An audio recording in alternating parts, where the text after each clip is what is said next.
Financial Appraisal of Project. To discuss this, I request Dr. Pahwa to come here. But before, I would just like to give the small introduction. Dr. Manvinder Singh Pahwa has in all 12 years of experience, which is a blend of industry and academia. He has been working as CFO, CS as well as corporate lawyer before joining, and also along with being an academician. He has delivered 4 national MDPs and 2 faculty development programs. He has pursuing his post-doctorate, and he is the associate professor and head of department accounting and finance. I request Dr. Pahwa to deliver the second session on financial appraisal of projects.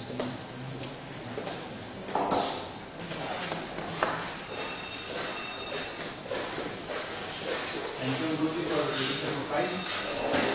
And without wasting more time, let us just go to the financial appraisal, because as Sir has also told upon in the previous lecture, that financial appraisal is one of the things where the things struck up, and this is one of the part which is very, very important, particularly when we talk of projects. So first of all, the project appraisal. Broadly speaking, project appraisal can be market appraisal, management appraisal, technical and financial, which makes complete the project appraisal. Market appraisal is something which is related to the market, whether there is a demand of a project or not, or there is a need of the project or not, that will be determined by the market appraisal. For example, if we think of expansion of any unit, so the expansion of unit definitely will be as increasing the sales for that particular purpose.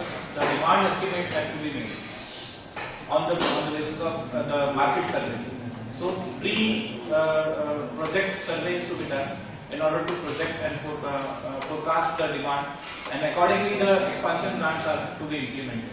So first of all, this market appraisal has to be positive, then only further things can be think of. Management appraisal and technical appraisal are mostly related with how the plant will be implemented, or what will be the technicals regarding the engineering part and the other part.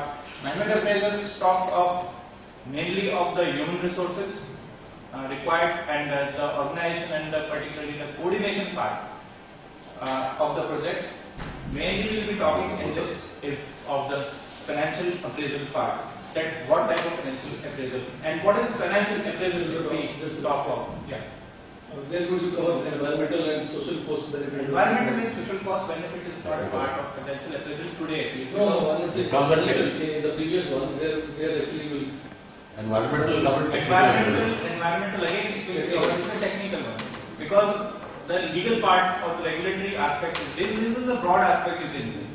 Now, so that's why broadly I have taken up, because there is a long presentation of about 40 slides. I have to skip up more of the things so that we can focus on what we should do. Yes, sir. Management appraisal also includes appraisal of or assessment of the capabilities of the promoter. Surely, sir. That also includes that. The capabilities of the promoter and and further, sir, in order to add it at further point, when we talk of management appraisal, and this management appraisal particularly is used when we are talking of procuring funds from the outside sources. At that time, the capabilities, the experience of the promoters, and the history of the company which is dealing in the project is very, very important in order to procure the funds from the outside people, those who will definitely see about what is your capabilities, whether you will be able to justify the projects or not. So that is one of the most important parts. Thank you, sir. So regarding financial appraisal, in very general sense, if we say financial appraisal of project is to work out the financial feasibility. What is a financial feasibility? Or in other words, you can say financial appraisal of a project means assessing whether a project is profitable for the business system or not. It is just a very layman language I have used. Colleagues of my department will be having some question in their mind regarding the profitability and the cash flows. Because yes, cash flows are not the profitability, but profitability includes the cash flows. That's why I have used over here the profitability part. When we talk of profitability, profitability is the actual return which you are earning, or which you will be earning, or which you have earned on a particular project, and and that may be in cash or may not be in cash. So what else can be, how a project can be profitable? A project which is a profitable project may not be having the proper cash flow also. So there is a problem when the profitability and cash flow is a conflict between it.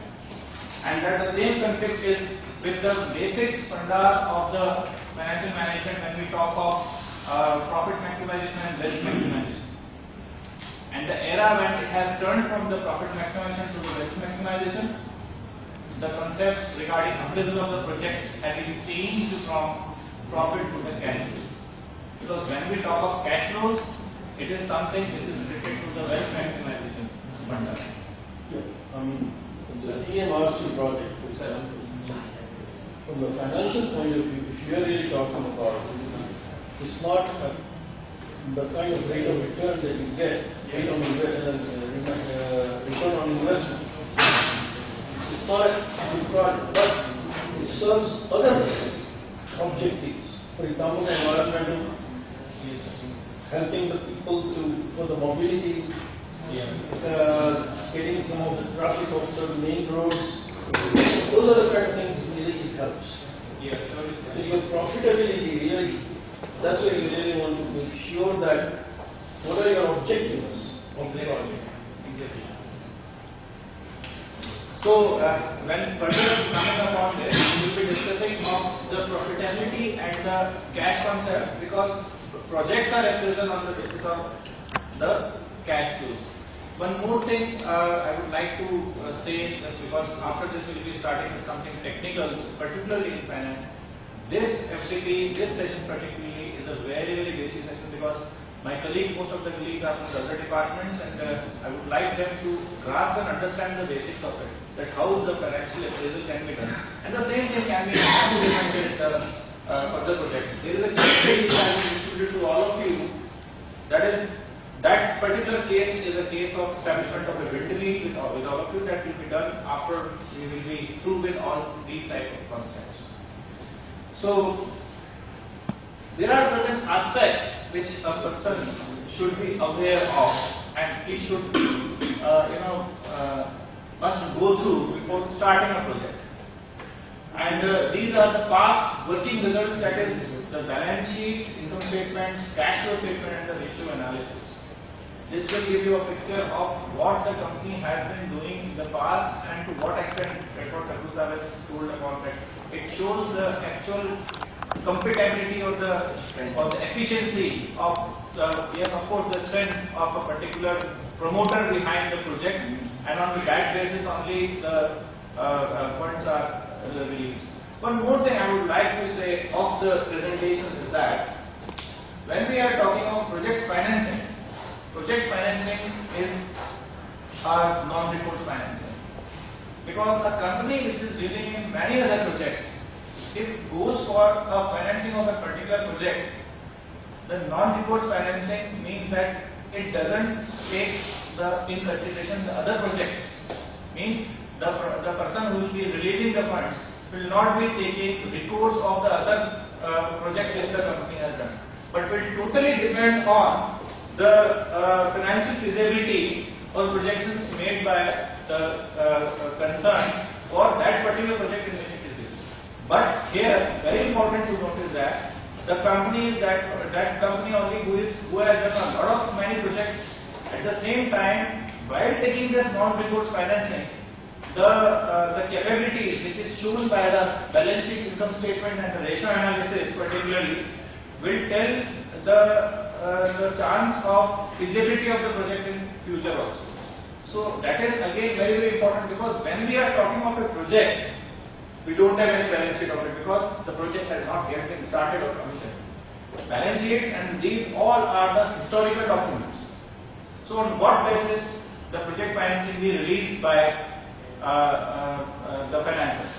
So this is only the balance sheet and the records of the promoter, which will tell its history by its own, that yes, the company is capable of handling such type of projects in future also. So that's why the past working results are important over here. Next is the cost of the project. cost of the project, or you can say it is nothing but the initial investment. So there are two types of cost of the project. One is your initial investment or the capital cost, and other is the subsequent cost, which we can say it's a revenue. Revenue cost means which helps in generation of the revenue.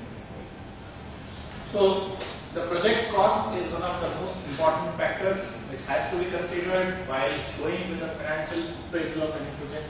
Next is your sources of funds, that's financing and costs associated with the financing. Because when we are talking of implementation of a project, or when we are talking of investing in a project, the most and foremost important thing which comes in mind is nothing but the ways or the sources of finance. Sources of finance can be broadly classified as debt of the equity. Both types of sources are associated with different types of costs.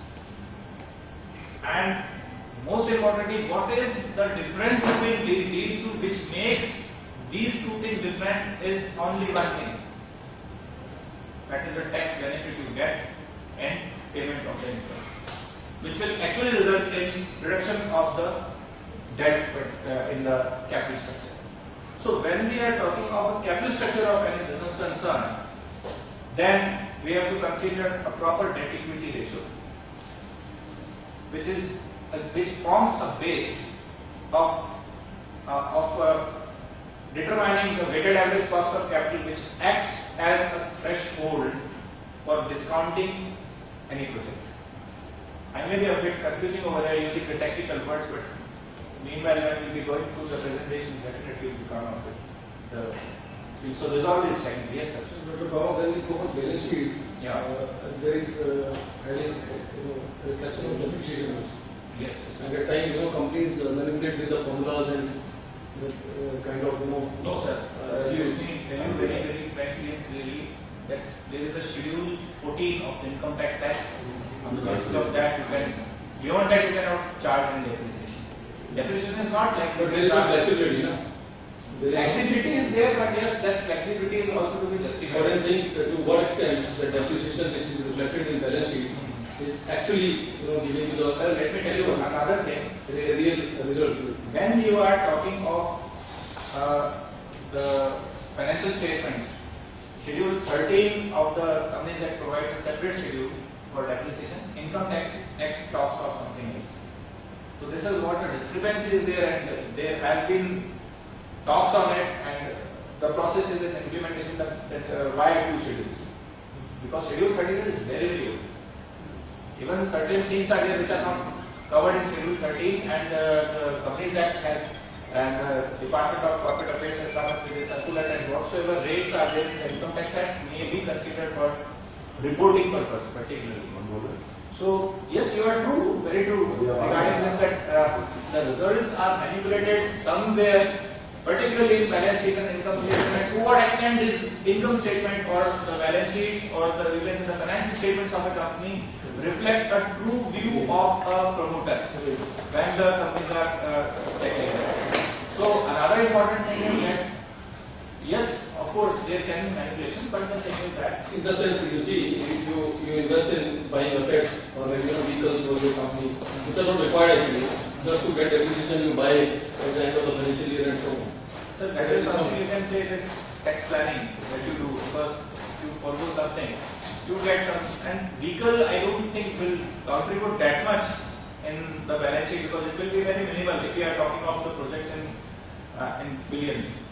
So that is the not only one. Yeah, sir. India is, let me tell you one more thing.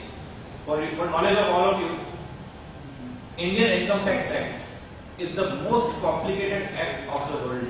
It comprises of clauses, sub-clauses, and everything. And the finance ministry keeps on giving circulars and clarifications of most of the things which have not yet been clarified, and I don't think it will be clarified further. Secondly, another important fact is that the Indian Companies Act 1956, as amended up to date, is the lengthiest act of the world. Why both acts belong to India, I think the answer is with you. Because we are the masterminds, of course, and proud to be an Indian from this regard even. So that's what the thing is. Manipulations will keep